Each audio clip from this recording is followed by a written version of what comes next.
You're listening to the Less Stressed Lawyer podcast, episode 27. Today, we're talking about two different time management styles, firefighters and procrastinators. You ready? Let's go. Welcome to the Less Stressed Lawyer, the only podcast that teaches you how to manage your mind so you can live a life with less stress and far more fulfillment. If you're a lawyer who's over the overwhelm and tired of trying to hustle your way to happiness, you're in the right place. Now, here's your host, lawyer turned life coach, Olivia Vizacaro. Hi, my friends. How we doing today? Greetings from Mexico City. I feel like I'm turning into Where in the World is Carmen Sandiego? One of my clients just called me that. I am traveling a ton lately. I was just in Florida. I told you guys that for work and for a little bit of pleasure. Now I'm in Mexico City. It's my first time here. I am loving it. So I am recording this episode live from the Four Seasons in Mexico City, and I've been bopping around town here. It's so green and so beautiful, and I love authentic Mexican food. So I'm eating tons of that. I had churros this afternoon. They were just delightful. And you know, it's really neat to be able to take you guys with me when I record these episodes and speak to you from all different parts of the world. I love that I get to bring my microphone and record from the comfort of my hotel room. It's just starting to become like this really fun thing that I get to do. I've got a lot of travel coming up over the course of the next few months. So I'm going to be in New York and then Italy and then Nashville to speak at ClioCon, which if you are going to ClioCon and you haven't gotten your tickets yet, head on over to my Instagram. I have a link in my bio that gets you a discount to ClioCon, so make sure you take advantage of that. And then I am going to Charleston to scope out locations for the next Less Stressed Lawyer Mastermind event, the live event that's coming up in February. So I'm hopping all over, and then I'm going to be in Phoenix for a life coach school event. So I've got a lot of travel, and I plan to take you guys with me. So I'll be coming to you, not necessarily live because I know this is recorded and it comes out on Tuesdays, but I will be coming to you from around the world. And if you have any recommendations about any of the places that I just mentioned, reach out to me on social media. I would love to hear about them. I'm such a foodie. I love to explore. So give me all your suggestions. All right. Now that I've told you about my Carmen Sandiego adventures, it's time to talk about today's podcast episode topic. I want to introduce you to two different types of time management styles. Both of them end up being pretty problematic. First, we have firefighters, and then we have procrastinators. And obviously, there's, of course, the third time management style, which is to be very intentional with your time and to manage it well, which I'm going to teach you over the course of the next several episodes. We've been going through, as I like to call them, the 3 Ps: people pleasing, perfectionism. Now we're on to procrastination and time management. And I wanted to introduce you to these two different problem styles or problem methodologies of managing your time to see if you can see yourself in them. Because we always want to address the problem first, create awareness around it, so then we make it so much easier on ourselves to make changes going forward. If we know what to be on the lookout for and where our problems are and what causes them, we can create change so much faster. So that's a little bit about what this episode is going to focus in on. Identifying these two ways that are problematic, that we manage our time or ineffectively manage our time is probably a better way to refer to it. But I want to introduce you to them, and then we'll get into the nitty-gritty over the course of the next several episodes on the mindset and then the tactics, the actions that you need to take in order to manage your time really well. All right. So let's start by talking about these two time management methods, being a firefighter or being a procrastinator. Being a firefighter looks like trying with your best intentions to get all the things done, but multitasking, jumping from one thing to the next, hitting those low-hanging fruit items instead of tackling the big project, constantly reshuffling your schedule, triaging everything that comes your way, right? It's a very reactive way to work rather than being proactive. And it's different from procrastinating because procrastinating is just putting something off because you're avoiding it. You don't want to do it. This is different. You're well-intentioned. You want to do all of the things and you wish you could do them all right now, but obviously you can't. You can only ever do really one thing at a time, which is a firefighter's worst nightmare, admitting that truth, right? So you're trying to do all the things. You're not really able to do anything well. You're not bringing intentionality with you into any of the activities that you are engaging in. Everything just feels like a scramble.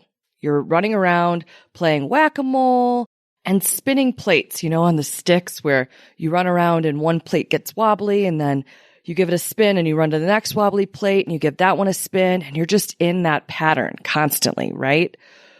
That's what it looks like to be a firefighter.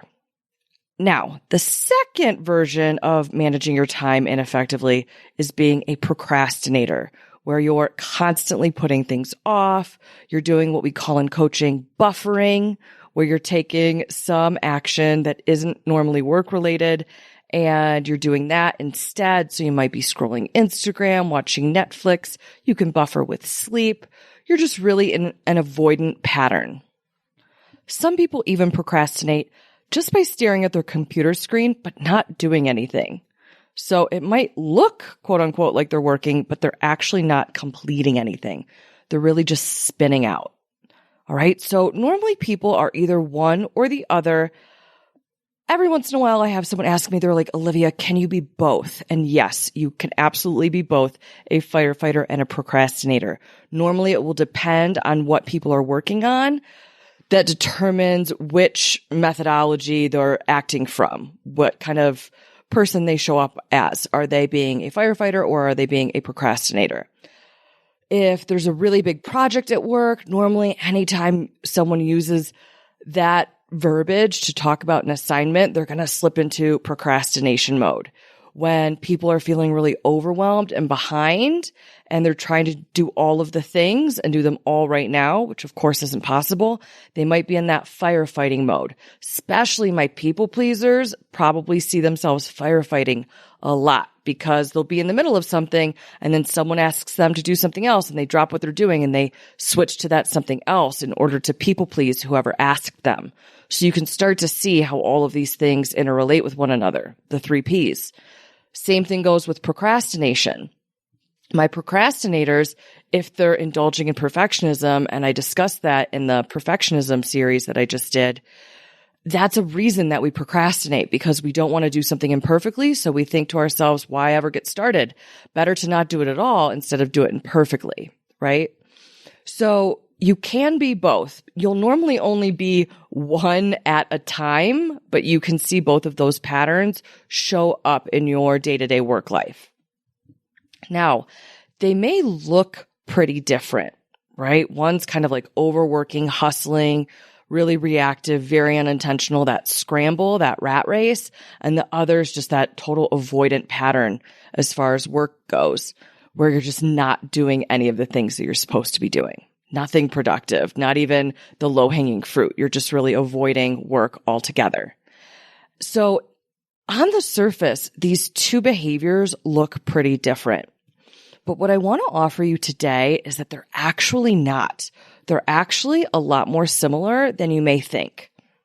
Ultimately, these two different time management methodologies are caused by the same 3 things. So they're caused by thoughts that don't serve you, feelings you don't want to feel, and a desire for instant gratification. Okay, so when it comes to firefighting, now remember, we have a think, feel, act cycle here, right? That's the model at play. So whatever work is coming your way, you're going to have a thought about it, and then it's going to cause a feeling, and then it's going to drive an action. So with firefighting, the thoughts that drive you to firefight and to play that game of whack-a-mole, so to speak, are thoughts like, I have to do this. I need to do this right now. I can't say no. I can't put this off. They'll be mad at me if I don't do this right now. A lot of my clients also think thoughts like, just this one more thing, just one more email, just one more quick phone call, just one more whatever. or they'll think to themselves, I can do this really fast. So they want to just triage it, take care of it right now, rather than being intentional with their time, sticking to the schedule that they have for the day and staying on course. So just one more, I can do this faster. I can do this really fast right now. This won't take me that long. All of those thoughts drive us to firefight when it comes to our schedule. The other thing that will happen with people is that they get in their heads about other people waiting on them. I have a lot of clients who struggle with the game of tennis or volleyball that they perceive is going on with the work that they do. So they're really concerned with, I don't want anyone waiting on me. And when something comes back to them, it gets lobbed and volleyed back over the net into their side of the court, right? The ball's no longer in the other person's court. It's now in theirs. They get really anxious. They don't want anyone waiting on them. So all of these thoughts drive us to firefight. So these thoughts don't serve us. They're not going to lead us to intentionally working and managing our time. The second part of a firefighting problem is the feelings that someone who's firefighting is unwilling to feel. So firefighting is a reaction to a negative emotion that we don't want to sit with. So feelings that we want to jump out of are feelings like worry or guilt or pressured or overwhelmed, right? Other feelings that will let us give up control or leave us to give up control are feelings like resigned, out of control, obligated. All of these feelings are feelings that we react to in one way or another, and we don't take intentional action in spite of them. So you've got the negative thoughts that you're thinking that don't serve you, that drive you to firefight, these negative emotions that you're unwilling to sit with. You're letting these negative emotions drive the wheel, so to speak. And then there's also the third component here, your desire for instant gratification. So when you're in firefighting mode, you get instant gratification from putting out the fires, from triaging whatever it is that you're working on, from playing that game of whack-a-mole. It gives you a sense of accomplishment. It makes you feel satisfied, useful, productive. Even though it's not the most intentional use of your time and it leaves you in that scramble, it feels good while you're doing it. So in order to not firefight, you have to be willing to give up that sense of instant gratification. Now, procrastination is basically the same exact patterns. It looks differently in your action line of how you spend your time, right? But it's being caused by the exact same thing. So my procrastinators, they think thoughts like, I don't feel like doing this. I don't want to do this. I shouldn't have to do this. This is going to be hard. I don't know where to start. All of those negative thoughts. So those thoughts aren't serving them and they drive them to procrastinate. Again, that's the first issue that's causing a problem. The second is that there are feelings you don't want to feel when you're procrastinating. So it might be feelings like overwhelm, pressure, confusion, fear that you're going to do something wrong, maybe some shame because you've already put something off for quite a while and you're behind. And instead of powering through these emotions, you let them dictate how you show up, what you do, what you don't do, right? So again, there's thoughts that don't serve you and then feelings that you don't want to feel driving this behavior. There's also the desire for instant gratification, right? Unlike firefighting, where you're doing something else work-related, normally with procrastination, you're not. You're getting that instant gratification from something that you find more entertaining. So maybe you're texting a friend or scrolling on Instagram or LinkedIn or Facebook or binge watching a Netflix special or series or shopping on Amazon, right? The list goes on and on, all the different things that you can do. Maybe you clean when you procrastinate. Like that'll give you a different sense of accomplishment. It allows you to get out of work, but do something quote unquote seemingly productive, even though you're in that procrastination pattern, right? And when we think about not procrastinating, what you'd have to be willing to do is you'd have to be willing to feel deprived. So that's normally another emotion that people aren't willing to experience that drive them to procrastinate. They don't want to feel deprived to do what they want to do. They also feel a little entitled or deserving, and those emotions drive them to do the thing that causes them to procrastinate, the procrastination activity. So again, just like with firefighting, it's caused by thoughts that don't serve you, feelings you're unwilling to feel, and a desire for instant gratification. Now, just like these two time management methodologies are caused by the same three issues, they're also solved by the same process or protocol. And what that looks like is you need to change your thoughts. That's always where we're going to start, right? We need to pick thoughts that serve us. Second, you need to embrace discomfort. And third, you need to avoid the temptation to indulge in instant gratification. You have to say no to it. So when it comes to thoughts, instead of thinking, if you're a firefighter, I have to, I need to, I can't, that is typically never true. I've talked about that on the podcast before, that there are only 4 things you ever have to do: sleep, drink water, breathe, and eat sometimes. That's it. If you're listing anything else and telling yourself, I have to do it, I promise you, you don't actually, quote unquote, have to. There may be plenty of reasons why you want to, because you don't want to suffer the consequences that come along with not doing that task, but you never have to do it. You're always exercising agency. You're always making a choice. So in order to get yourself out of firefighter mode, you may want to remind yourself that you're making a choice and that you get to choose. That'll help you dial down that pressure, dial down that sense of feeling out of control or obligated, right? You might want to talk to yourself and tell yourself it's better for you to focus on one thing. I can only do one thing at a time. If I constrain to completing this task instead of multitasking, I'll get further faster. I like to tell myself that multitasking is a lie. It's not a benefit. It doesn't serve us. It doesn't help us accomplish more. It slows us down. I once had a court officer tell me, slow is smooth, smooth is steady, steady's fast, or some variant of that. Maybe it was slow is steady, steady, smooth, smooth is fast, right? And that always sticks in my head. I love to practice constraint and I love to methodically go one thing at a time. I get so much more done that way. So I teach that to my clients as well, for them to slow themselves down. I also teach my clients to stick to a plan. So when they've planned something and they're in that just one more thought pattern of like, I'm not going to follow the plan. I'm just going to stick with this. Or I can jump to one thing and then jump back, right? I teach them that they want to become someone who follows through, that sticks to a plan, simply for the sake of sticking to a plan, because it's such a vital skill set. So that may be a way that you want to talk to yourself. When that temptation to firefight comes to you, you want to remind yourself that it doesn't serve you in the long run. It makes you really inefficient and unintentional. And that's not what you want when it comes to how you manage your time and how you approach work.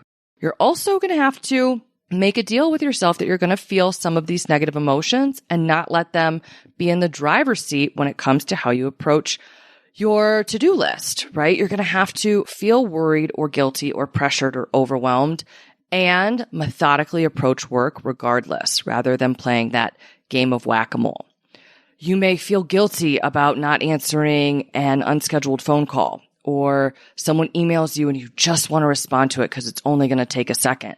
And you're going to remind yourself to sit in that pressure, sit in that guilt, sit in that worry, and stick to your game plan anyways. You can get to that task later in the day once you've gotten through the work that you planned. I teach my clients, and we'll get into this in a future episode, but I teach my clients to build in flex time into their schedule and also specific time where you're checking emails and responding to them, so you're able to be intentional with whatever task is in front of you. You don't have to be half pregnant and jump back and forth between all of these different to-do list items.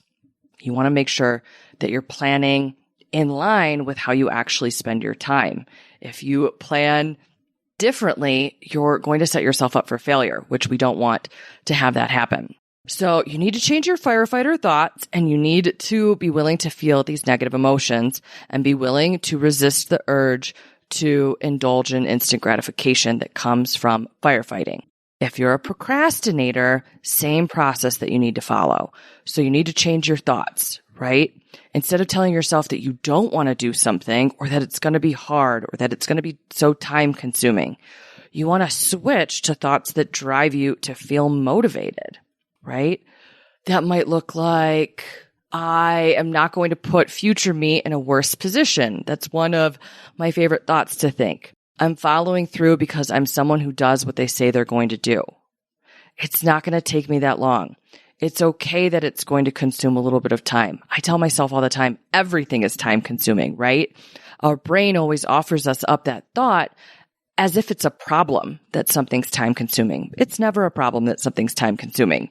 Everything we do consumes time, right? So if you catch yourself thinking that, oh, it's going to take me a lot of time, or that's a really time consuming task, just catch yourself. Remind yourself that everything consumes time. That doesn't have to be a problem, and then get to work. Follow through with doing that task. I also like to look at why I think something's going to be hard.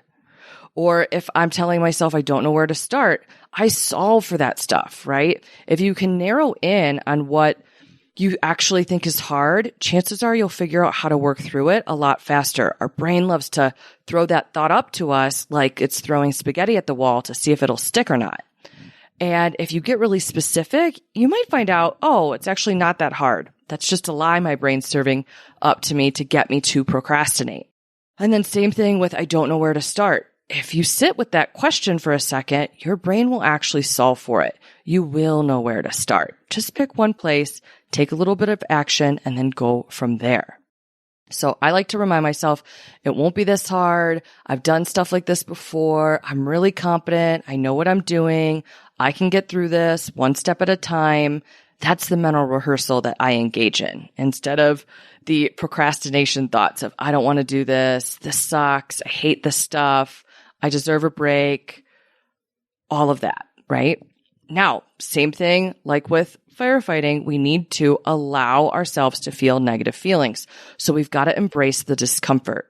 With procrastination, we have to be willing to feel bothered, bored, frustrated, annoyed, pressured, overwhelmed. Those are typically the emotions that pop up for people, and they are hard to stomach at first. But I promise you, it's just like a little bit of a speed bump when you're entering a parking lot. It gets easier once you get started. One of the things that I do myself is I just tell myself, do something for 5 minutes and then see what happens, see how you feel.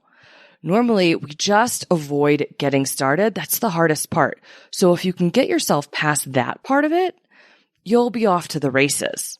But you're going to have to embrace a little bit of discomfort in the beginning to override that primitive, protectionistic part of your brain that just wants to seek pleasure, avoid discomfort, and conserve energy, right? That's what's driving you to procrastinate. It's what's serving you up those negative procrastination thoughts, and it's what's telling you to avoid all of these negative emotions that you associate with doing the task. You get to decide that you're just going to feel them on purpose. So you got to change your thoughts, feel your feelings, and then again, avoid the desire to indulge in instant gratification that comes from buffering and doing whatever other fun, entertaining activity you'd prefer to be doing other than the work that's in front of you. All right. We're going to dive in over the course of the next several episodes about specific time management strategies, but they're going to be in one way or another a breakdown or a more specific solution or protocol of this general overview that I just gave you. 3 problems, 3 solutions. Thoughts that don't serve you, feelings you don't want to feel, a desire for instant gratification. That's what's causing your time management problems. And then the solution is to change your thoughts, embrace discomfort, and avoid instant gratification. All right. What I want to challenge you to do as we lead into this time management series that I'm going to walk you through is I want to encourage you to identify, when am I firefighting? When am I procrastinating? Maybe you do one or the other, or maybe you're like some of my clients and you see yourself in both of those time management models. But I want you to start to identify when you're in either one of those patterns, and then ask yourself, get more specific. What thoughts am I thinking that are driving me to take this action right now? This action that doesn't serve me.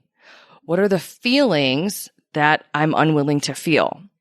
One of the ways that you can identify the feelings that you're unwilling to feel is to ask yourself, if I were managing my time with intention, sticking to my plan, planning accurately, not reshuffling, not playing whack-a-mole, how would I be forced to feel?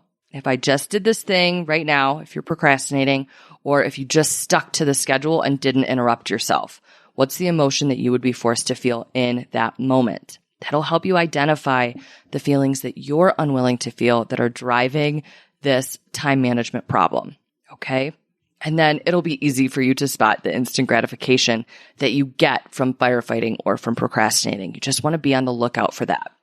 So go out there, identify this week, what are the thoughts that you're thinking that are causing your firefighting or your procrastinating? What are those feelings? And then once you've got that information, you're going to be in a really good position for us to take this work even deeper over the course of the next several episodes. All right? Okay. I will talk to you next week. I can't wait to dive in to this really intense series, giving you all my best nuggets, tips, tricks, and tactics for you to become a master at time management. Until then, have a beautiful week, my friends. I'll talk to you in the next episode. Thanks for listening to the Less Stressed Lawyer podcast. If you want more info about Olivia Bizacaro or the show's notes and resources from today's episode, visit thelessstressedlawyer.com.